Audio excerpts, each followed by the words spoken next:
పెళ్ళైనా పండగైనా వేడుక ఏదైనా పట్టుచీరల ప్రత్యేక వేదిక వారాహి సిల్క్స్.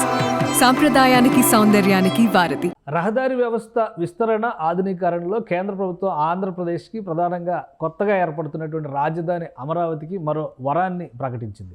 ఒక రకంగా చూస్తే జాతీయ రహదారులన్నిటినీ కూడా అమరావతి వైపు పరుగులు పెట్టించే విధంగా ఒక ప్రణాళికని కేంద్ర ప్రభుత్వం అమల్లోకి తీసుకొచ్చేటువంటి ప్రయత్నం చేస్తుంది. దీనిలో భాగంగా 216 నంబరు అలానే 65వ నంబర్ జాతీయ రహదారుల్ని అనుసంధానించేటువంటి అధ్యయనం కోసం డీటెయిల్డ్ ప్రాజెక్ట్ రిపోర్ట్ కోసం కేంద్ర ప్రభుత్వం టెండర్లను పిలిచింది. ఇది చాలా ఆసక్తికరంగా మారింది. ఎందుకంటే ఇది ఉభయ గోదావరి జిల్లాలతో పాటు కృష్ణా గుంటూరు జిల్లాలని పెద్ద ఎత్తున అటు తీర ప్రాంతం నుంచి ఇటు హైదరాబాద్ వైపు వెళ్ళేటువంటి మార్గాల వైపు అనుసంధానించేటువంటి ప్రధాన ప్రక్రియ కాబోతుంది. ఒకసారి మనం పరిశీలిద్దాం. మొత్తం 229 కిలోమీటర్ల మేర మొదటి దశలో 216వ జాతీయ రహదారిని విస్తరించేందుకు 6 వరుసల రహదారిగా విస్తరించేందుకు కేంద్ర ప్రభుత్వం ప్రణాళికలు సిద్ధం చేసింది. ఈ 216వ నంబరు జాతీయ రహదారి అటు కాకినాడ నుంచి ఇటు మచిలీపట్నం పోర్టుని కూడా అనుసంధానించే విధంగా, అంటే ఈ 216వ నంబరు జాతీయ రహదారిని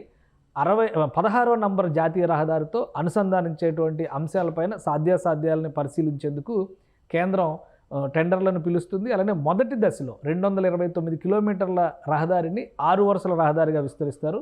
రెండో దశలో మచిలీపట్నం నుంచి ఒంగోలు వరకు ఈ విస్తరణ పనులు జరుగుతాయి. ఇందులో కాకినాడ, మచిలీపట్నం, ఒంగోలు ఈ స్ట్రెచ్ డెవలప్మెంట్ జరిగేటువంటి క్రమంలో కాకినాడ నౌకాశ్రయానికి, మచిలీపట్నం నౌకాశ్రయానికి కూడా భారీ 6 వరుసల రహదారులతో అనుసంధానించబోతారు.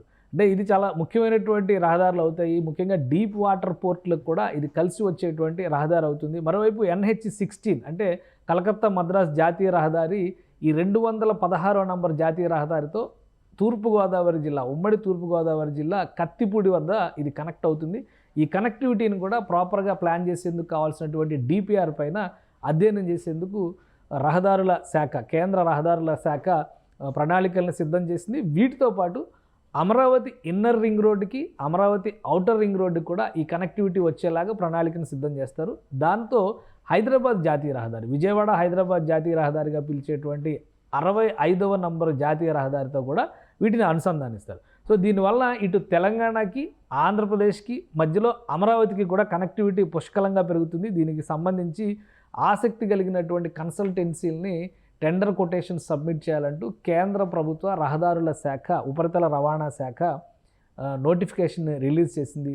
ఇది ఫైనల్ అయిన తర్వాత ఈ ప్రాజెక్టు ఏ స్థాయిలో అమలు చేయబోతారు, ప్రణాళికకి సంబంధించి కనీసం 3 సంవత్సరాల నుంచి 4 సంవత్సరాల వరకు సమయం పట్టొచ్చు. కానీ ప్యాకేజీలుగా విభజించడం ద్వారా ఈ రహదారి వ్యవస్థను మొత్తాన్ని కూడా స్ట్రెంథన్ చేయాలి. దీనివలన అమరావతి రాజధాని నగరానికి అటు తూర్పున, ఉత్తరాన ఉన్నటువంటి ఆంధ్ర ప్రాంతంలో ఉన్నటువంటి జిల్లాలు, ప్రధాన పట్టణాలతో అనుసంధానం జరుగుతుంది. ఇటు తెలంగాణలో ఉన్నటువంటి హైదరాబాదు, సూర్యాపేట, ఖమ్మం లాంటి ప్రధాన పట్టణాలతో అనుసంధానం జరిగేటువంటి అవకాశం ఉంటుంది. అలానే నేషనల్ హైవే 16కి కనెక్ట్ చేయడం వలన అటు చెన్నైకి వెళ్ళేటువంటి రహదారితో కూడా అనుసంధానించినట్టు అవుతుంది. సో ఈ బృహత్తర ప్రణాళికని కేంద్ర ప్రభుత్వం అమల్లోకి తీసుకురావాలని డిసైడ్ చేసింది. దీనికి సంబంధించినటువంటి టెండర్ నోటిఫికేషన్ కూడా రిలీజ్ చేసింది.